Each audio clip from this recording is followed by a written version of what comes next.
So I was watching the Instagram the other day, and I decided I wanted to make another octopus.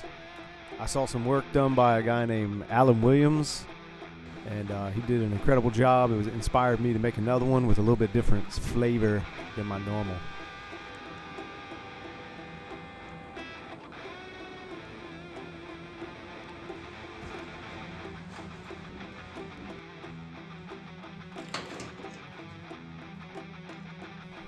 I didn't include any video of me drawing out the tapers. It's pretty straightforward. You just kind of hammer it down to a point, and then took some scrolling pliers there and kind of rolled them around.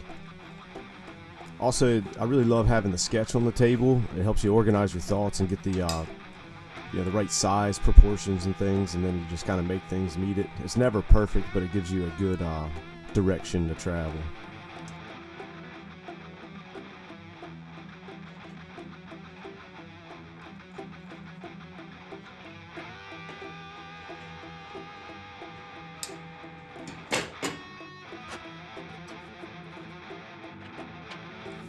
So now I'm working on the eye, and it wasn't necessary, but I wanted to make this thing, be able to articulate, so I could move it, make it look like at one point it's looking to the left or to the right. Just a little subtlety, I guess.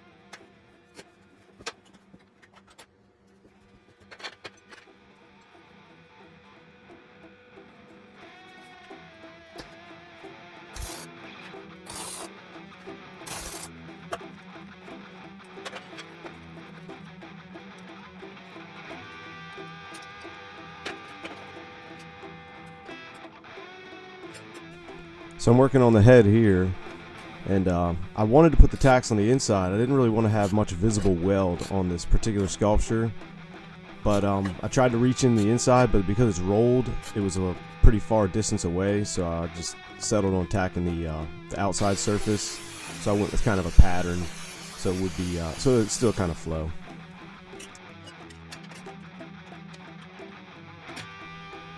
This little piece here, I'm not sure what it was made of, or if it was the actual clutch piece that I was welding it to.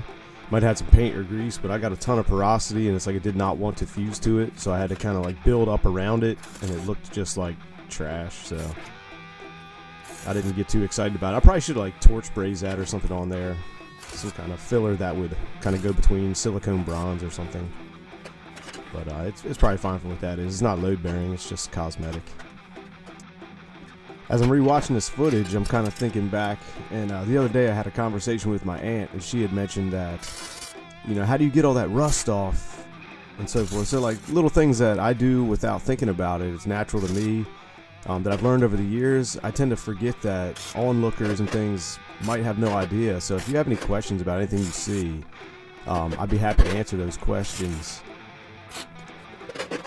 Okay, so I've already started tacking on a couple sprockets, but I wanted you to get the gist. I kind of had a different idea for how I was going to make this video, and that kind of fell apart because I'm having issues with the computer.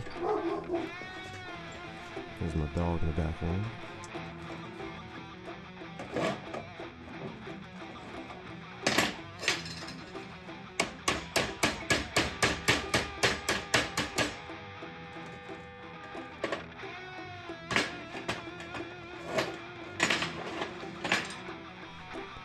Okay, so I'm not going to include every little detail that I put on, but I will say this for this whole sculpture, the experience. The parts have so much texture; they look pretty cool, even if they didn't go where you wanted them. So I fought with this stuff, and it ended up turning out cooler than I thought it would be.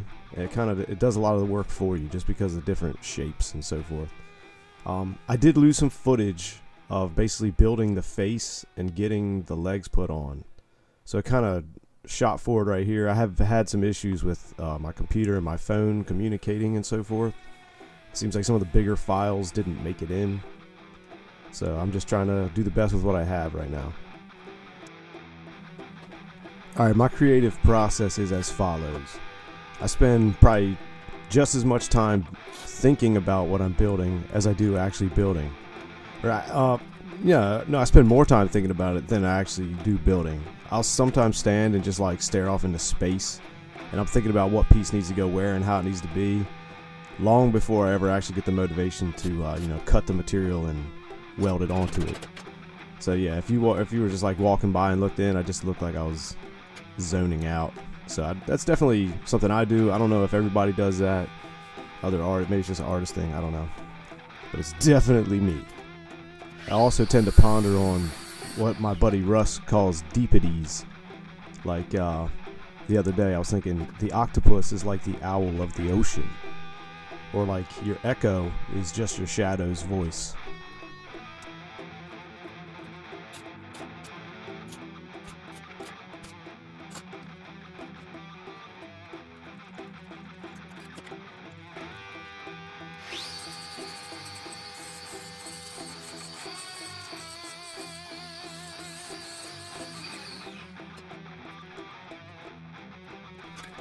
To my Aunt Taylor, if you're watching, this is what we were talking about that takes the rust off. It's the wire wheel on a grinder.